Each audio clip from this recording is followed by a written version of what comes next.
हे students, good morning. इसके पहले वाले वीडियो में हम लोगों ने ये जो अलाउद्दीन खिलजी और मोहम्मद तुगलक के बारे में जो हम लोग अध्ययन कर रहे थे कि उन्होंने अपनी सेनाओं के लिए कौन कौन सी व्यवस्थाएं की थी, तो इसमें शायद हाफ़ पैराग्राफ ही लोड हो पाया है, हाफ़ पैराग्राफ नहीं लोड हो पाया है। तो चलिए आज इसको शुरू से एक बार फिर से हम पढ़ देते हैं और इसके बाद से पूरा आपका ये पैराग्राफ जो है वो जो टॉपिक है वो क्लियर कर देते हैं। ठीक है, चलिए स्टार्ट करते हैं बच्चों। दिल्ली वाज अटैक्ड, जैसे कि मैंने आप लोग को थर्ड स्टेप तक पढ़ा दिया था। ठीक है, द सोल्जर फेड के यहाँ तक मैंने आप लोग को पढ़ा दिया था। इसके आगे आप लोग को पढ़ाना है। देखिए, the soldier had to be paid. Alauddin chose to pay his soldier salary, कहाँ चला गया, हाँ, soldier salary in the case rather than इक्ताज।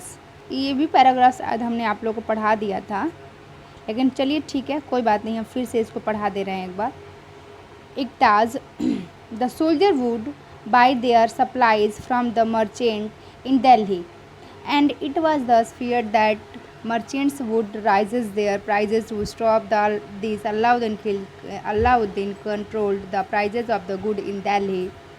Prices were carefully served by the officers and merchants who did not sell at the prescribed rate were punished.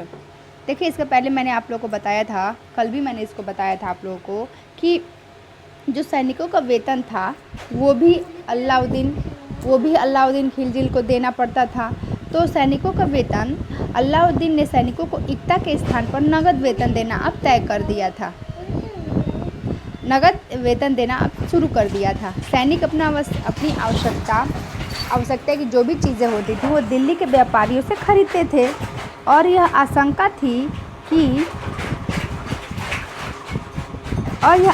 भी रखते थे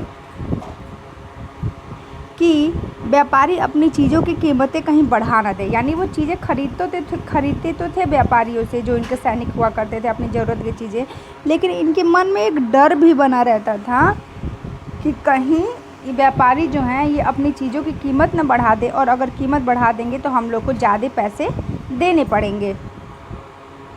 इसे रोकने के लिए कि कीमत ना बढ़े चीज़ों की, इसे रोकने के लिए अलाउद्दीन खिलजी ने दिल्ली में चीज़ों की कीमतों पर नियंत्रण लागू कर दिया।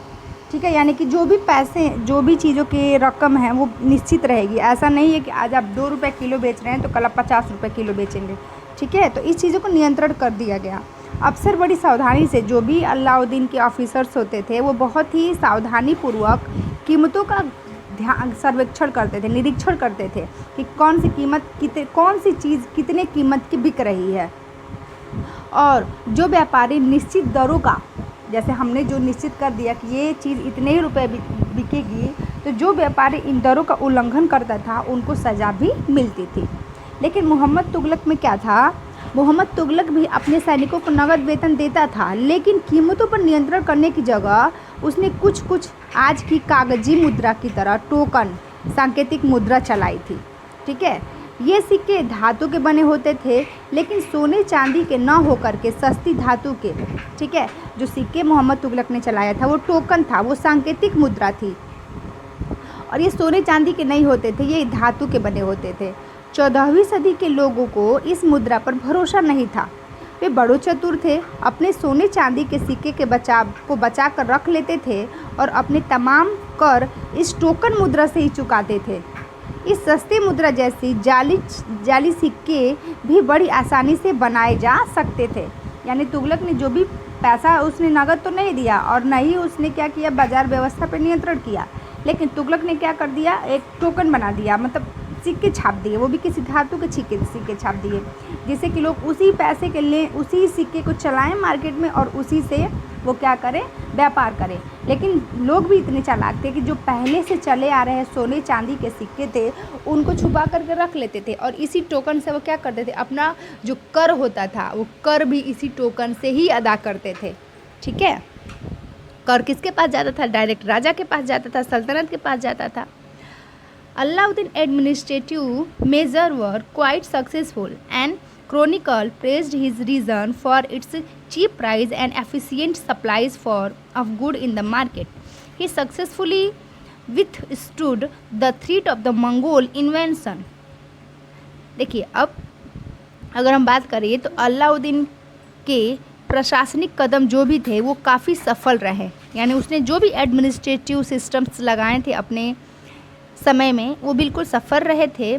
और इतिहासकारों ने कीमतों में कमी और बाज़ार में वस्तुओं की कुशलता से आपूर्ति के लिए उसके शासनकाल की बहुत प्रशंसा की है। ठीक है, यानी जो क्रोनिकल्स हैं उन्होंने इसके शासनकाल की बहुत ही प्रशंसा की है, यानी इसके शासनकाल को अच्छा बताया है।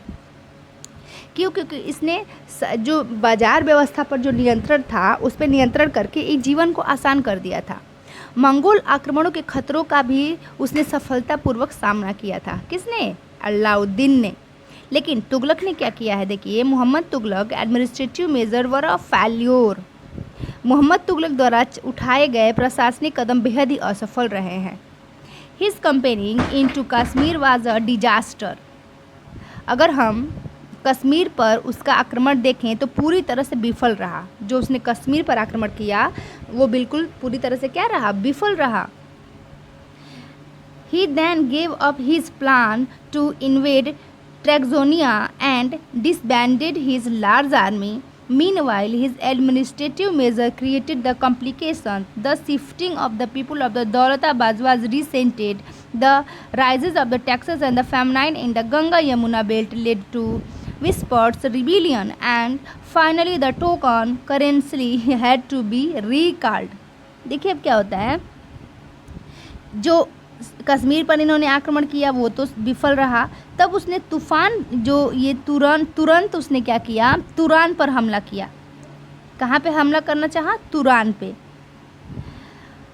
करने का जो इरादा था वो छोड़ दिया और अपनी विशाल सेना को भंग कर दिया। ठीक है, यानी ये जो तगजानिया तुरान का जगह था यहाँ पे उसने जो एक बड़ी सेना जो थी जिसको तैयार किया था उसने तगजानिया पे तुरान पे आक्रमण करने के लिए, तो उन्होंने इस आक्रमण की सोच को भी छोड़ दिया, त्याग दिया। इसी बीच उसने प्रशासनिक संबंधी जो भी कदम उठाए थे उनसे कई परेशानियां पैदा हो गईं। दौलताबाद ले जाने से लोग बहुत नाराज़ थे। क्यों? क्योंकि उन्होंने पहले दौलताबाद में क्या कर दिया था, जो खुखते दिल्ली में जो थे लोग रहा करते थे पहले, तो वहाँ पे वो सैनिक व्यवस्था उसने कर दी, गार्रिसन टाउन बना दिया। तो और वहाँ के लोगों को दौलताबाद भेज दिया। तो दौलताबाद में आए हुए लोग भी बहुत नाराज़ थे। करों में वृद्धि और गंगा यमुना के दोआब में अकाल के वजह से जनता बगावत पर उतर आई थी। कर में भी वृद्धि बहुत कर दिया था और उसी समय में गंगा यमुना का जो तटीय क्षेत्र था वहाँ पर अकाल आ चुका था। क्यों? और वहीं से तो टैक्स मिल रहा था ना, तो अकाल आएगा तो टैक्स कहाँ से वो बेचारे देंगे सब। और तुगलक को अंततः टोकन मुद्रा भी वापस लेनी पड़ी। ये जो टोकन चलाया था ये भी उसको तुगलक को वापस लेनी पड़ी। मतलब तुगलक का जो शासनकाल है वो बहुत ही ज़्यादा अच्छा नहीं रहा है। किसकी तुलना में? अलाउद्दीन खिलजी की तुलना में। अलाउद्दीन खिलजी का शासनकाल, उसकी सैनिक व्यवस्था, जो गार्रिसन टाउन उसने बनवाया, वो बाजार नियंत्रण व्यवस्था, ये सब कुछ जो है अलाउद्दीन खिलजी का वो बहुत ही सराहनीय रहा है। आगे देखते हैं।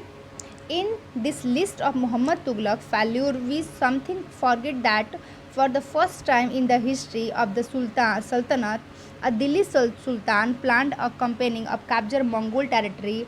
Unlike Alauddin defensive measures, Muhammad Tughlaq measures were conceived as a part of the military offensive against the Mongol। हम देखते हैं अगर इस तमाम असफलताओं को गिनती करने में हमें कभी कभी भूल जाते हैं कि सल्तनत के इतिहास में पहली बार दिल्ली के किसी सुल्तान ने मंगोल इलाके को फतह करने के अभियान की योजना बनाई थी। किसने बनाई थी? योजना किसने? मोहम्मद तुगलक ने ही तो बनाई थी ना योजना। तो ये उसके बहुत सारी उसने कमियां उसमें थी, लेकिन हम ये भी नहीं भूल सकते हैं कि सबसे पहले उसको फतह करने यानी उसको हराने की जो योजना बनाई थी वो मोहम्मद तुगलक ने बनाई थी। जहां अलाउद्दीन खिलजी का बल प्रतिरक्षा पर था, वहां मोहम्मद तुगलक के द्वारा उठाए गए कदम मंगोलों के विरुद्ध सैनिक आक्रमण की योजना का हिस्सा थे। अगर हम बात करें तो अलाउद्दीन खिलजी ने सिर्फ अपने लोगों को बचाया था, उसने बचाया है, जो उसके शासन के लोग उनको बचाया है, लेकिन तुगलक ने मंगोलों पे आक्रमण करने की भी योजना बनाई है। तो अगर हम युद्ध की बात करें तो ज़्यादा उसके लिए तैयारी तो मोहम्मद तुगलक ने की है, जबकि अलाउद्दीन खिलजी के पास जो था वो उसी को बचा करके रखने की कोशिश कर रहा था। तो ये दोनों में अंतर है। भले ही तुगलक का अगर हम बात करें तो उसमें बहुत सारे कमियां भी हैं, लेकिन उसकी कोशिश जो थी, जो मेन उसका मोटो था, वो अलाउद्दीन खिलजी से कहीं बेहतर है। चलिए आगे देखते हैं।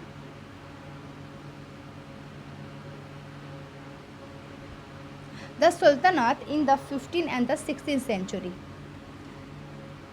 चलिए इसको हम लोग कल पढ़ेंगे, आज इतना ही आप लोग पढ़िए, ठीक है। बाय बच्चों।